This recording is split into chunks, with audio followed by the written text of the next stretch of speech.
Hey, good afternoon, New World News. Welcome into the channel. It is Sunday, July 10th, 2022. I should have posted this yesterday, but just about a day and a half ago, the former Prime Minister of Japan, Shinzo Abe, was assassinated while giving a speech to future politicians and supportive politicians. He was in the town of Nara, and it was kind of weird. He was in the middle of the street. They kind of set up a little podium booth for him, and he was just kind of giving a talk out to some people. It didn't look like a ton of people, a couple hundred maybe.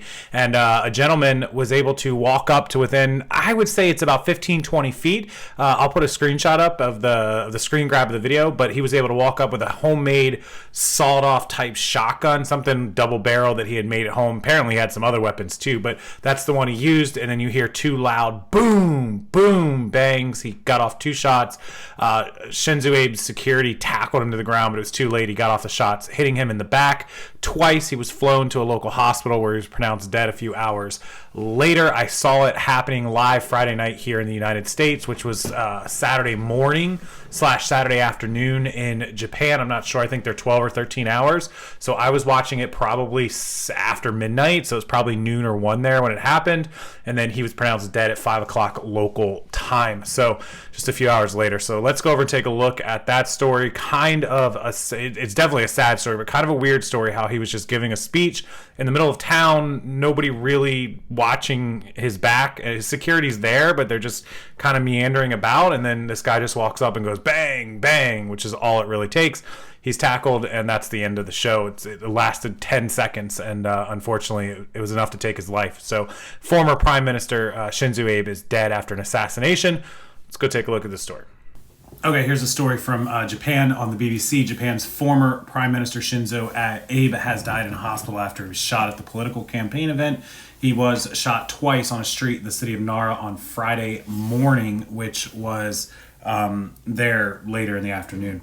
Security officials at the scene tackled the gunman, and a 41-year-old suspect is in custody named as Tetsuya Yamagami, which he admitted to shooting Abe with the homemade gun and said he had a grudge against a specific organization.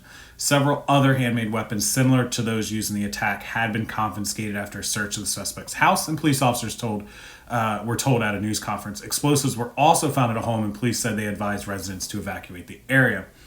Suspected shooter told officers he had a grudge against a specific group he believed Abe was connected to, adding that they were investigating why the former prime minister was targeted out of other people related to the group. Asked by a member of the Japanese media whether the gunman's intention was to kill Abe, police say only that Mr.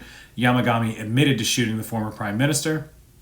The current prime minister Fumio Kishida condemned the attack, saying it was barbaric and malicious and cannot be tolerated. It is an act of brutality that happened during the elections, the very foundation of our democracy, and is absolutely unforgivable, Mr. Kishida said before speaking before Abe's death was confirmed. He probably already knew. Abe suffered 2 bullet wounds to his neck during the attack and also suffered damage to his heart.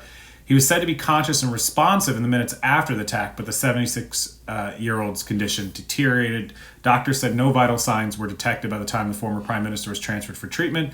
He received more than 100 units of blood and transfusions over 4 hours before he was pronounced dead at 5:03 p.m. local time. He was giving a speech for a political candidate at a road junction in the southern city of Nara when the attack happened, and witnesses saw a man carrying what they described as a large gun fire twice at the former prime minister from behind.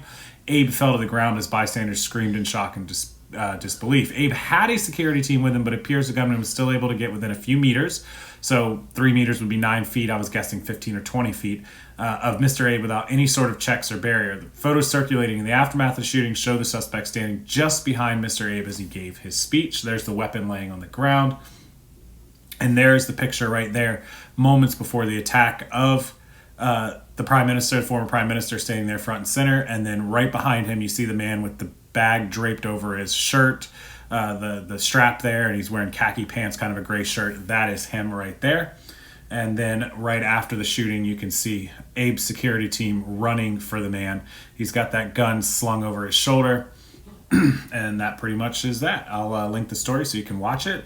Terrible news. The prime minister seems like he was a good dude. Don't know much about him or Japanese politics, but doesn't seem like he had a lot of enemies. So sad day for Japan and all of their politicians and residents. But I'll link the story below. Leave a comment if you like the video, subscribe to the channel, and I'll see you all next time. Like the video and subscribe to this channel if you enjoy these videos, and I'll see everyone next time.